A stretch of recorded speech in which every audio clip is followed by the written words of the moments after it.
మంచిర్యాల జిల్లా మందమర్రి మండలం MPDO office ముందు గ్రామ పంచాయతీ కరోబార్ పారిశుద్ధ్య కార్మికుల నిరవధిక సమ్మె 8వ రోజు కొనసాగుతోంది.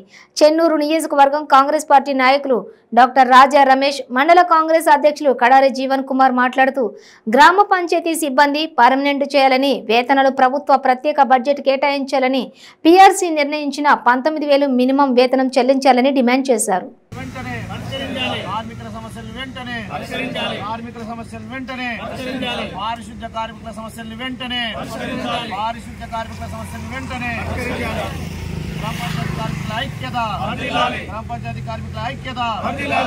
ప్రభుత్వం మండి వైఖరి, ప్రభుత్వం మండి వైఖరి, గ్రామ పంచాయతీ కార్మికుల ఐక్యత, గ్రామ పంచాయతీ కార్మికుల ఐక్యత.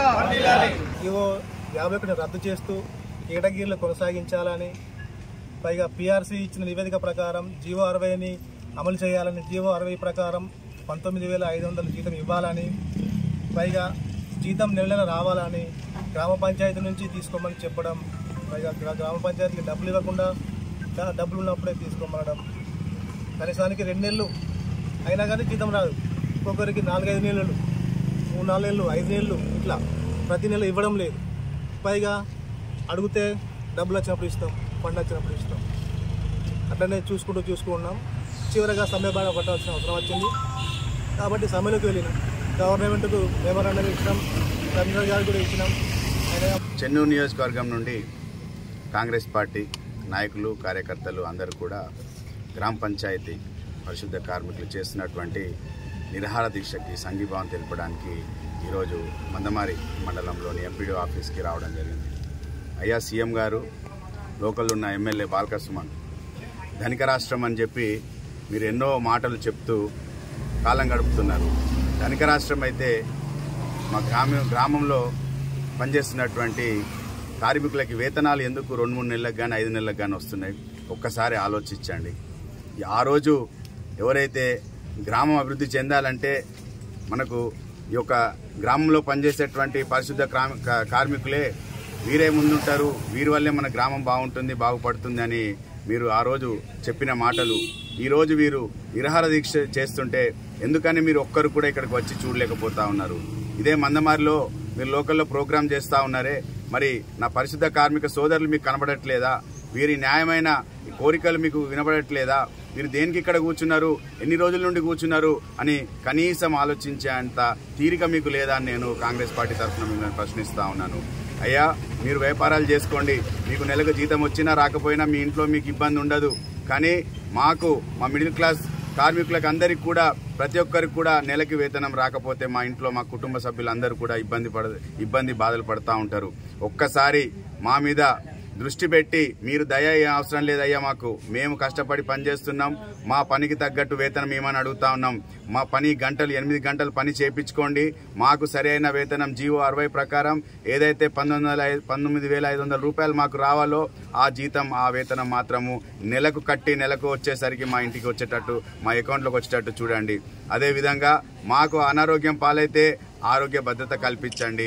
ఏదైతే మీరు ఆ రోజు పర్మనెంట్ ఉద్యోగాలు చేస్తామని అన్నారో అది మీ వల్ల కాదది, అది తేలిపోయింది. అది వట్టి మాటలే అని తేలిపోయింది. 9.5 సంవత్సరాల కాలంలో మీరు ఎవరిని కూడా రెగ్యులరైజ్ చేయలేదు, కేవలం మీరు కాలం గడుపుతా ఉన్నారు.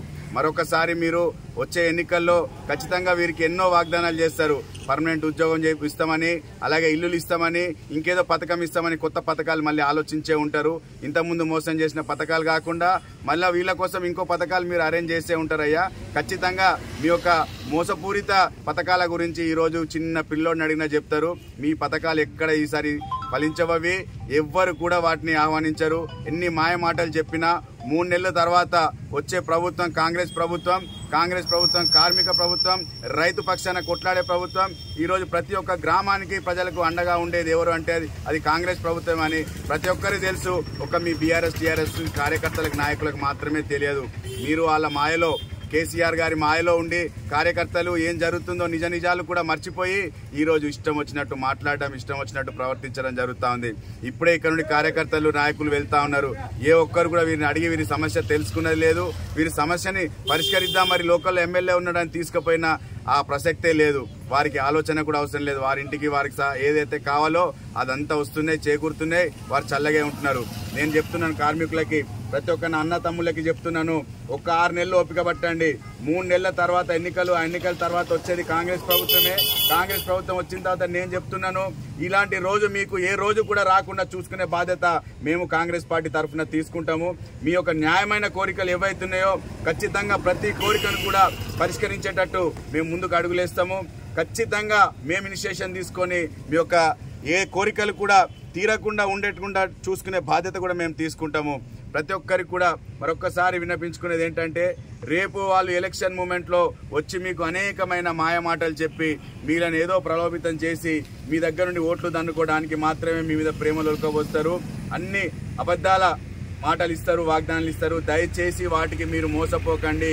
9.5 సంవత్సరాలు 10 సంవత్సరాలు రేపు ఎలక్షన్తో కలిపితే ఆల్రెడీ మనం ఎంత నష్టపోయినామో, మన విద్యార్థులు అనుకోండి, యువకులు అనుకోండి, గ్రామాలు అనుకోండి, ఏ స్థాయిలో ఉన్నదో మీకు అందరికీ తెలుసు. ఒక్క మెయిన్ రోడ్ని మాత్రం మెరిపించి దానికి స్ట్రీట్ లైట్లు పెట్టి ఆ రోడ్లు కూడా ఇంకా పూర్తి కాలేదు. లోపల సైడ్ చూసుకుంటే ఏం అభివృద్ధి లేదు. మీరు ఉన్నారు కాబట్టే, మీరు చేస్తున్నారు కాబట్టే, మీరు కష్టపడుతున్నారు కాబట్టే ఆ కాలనీలలో కొంత మంచిగా ఉన్నది గ్రామాలు. దయచేసి మీరు ఎవ్వరి మాటలు నమ్మకండి, కాంగ్రెస్ పార్టీని గెలిపించుకోండి. మందమరి మండలంలోనే గ్రామ పంచాయతీ పారిశుద్ధ కార్మికులు మరి కరోబార్లు వాళ్ళు నిరోధక సమ్మె రాష్ట్ర వ్యాప్తంగా 8వ రోజు చేరుతుంది. వాటికి రాష్ట్రంలో 40,000 మంది 12,000 చిల్లర గ్రామ పంచాయతీలు మన తెలంగాణ రాష్ట్రంలో, తెలంగాణ మన కళల సహకారం 9 సంవత్సరాలు ఉన్నప్పటికీ కూడా ఈరోజు మరి మన ప్రాంతంలోనే మన కార్మికులు కరోబార్లు ఈ నిరోధక సమ్మె చేయడం చాలా బాధాకరం. వీళ్ళ న్యాయమైన డిమాండ్లు ఏవైతున్నాయో, వీళ్లకు ఏదైతే గ్రామ పంచాయతీ జీవో 60 ప్రకారం మల్టీ వర్కర్స్ విధానాన్ని రద్దు చేయాలని, అదే బిల్ కలెక్టర్లని సహాయ బిల్ కలెక్టర్గా చేయాలని చెప్పి వీళ్ళ డిమాండ్స్, ఏదైతే వీళ్లకు 12,000 చిల్ల జీతాన్ని 19,500 రూపాయలు చేయాలని చెప్పి వీళ్ళు న్యాయమైన డిమాండ్ అని ప్రభుత్వం వెంటనే స్పందించాలని చెప్పి మరి అనేక ఇబ్బందులు పడుతూ వీరు పారిశుద్ధ కార్మికులు మరి కరోనా సమయంలో కావచ్చు, మరి అనేక సమస్యలు ఎదుర్కొని భారత్ తయారు చేసి మరి వీళ్ళు సేవ చేయడం, గ్రామ పంచాయతీలో సేవ చేయడం చాలా అభినందన విషయం. మరి ప్రభుత్వం వీళ్ళ వైఖరి, వీళ్ళు చేయాల్సిన న్యాయమైన డిమాండ్ అని మొండి వైఖరితోటి ప్రభుత్వం చేస్తూ ఉంది. రాష్ట్ర ముఖ్యమంత్రి ఏదైతే చెప్పిండో, నేను తెలంగాణ రాష్ట్రం వస్తే ఏదైతే మరి కాంట్రాక్ట్ బేస్ ఉండదు, మేము అందరినీ రెగ్యులరైజ్ చేస్తా అని చెప్పిండు రాష్ట్ర ముఖ్యమంత్రి కేసీఆర్ గారు. మరి ఆయన చెప్పిన మాట బట్టి దొంగ మాటగా కనిపిస్తుంది. ఇప్పుడు ఈరోజు వెంటనే రాష్ట్ర ముఖ్యమంత్రి ఏవైతే గ్రామ పంచాయతీ కార్మికులని, కరోబార్లని వెంటనే వాళ్ళని రెగ్యులరైజ్ చేసి వాళ్ళ జీతాలను పెంచాలని చెప్పి కాంగ్రెస్ పార్టీని డిమాండ్ చేస్తున్నాం.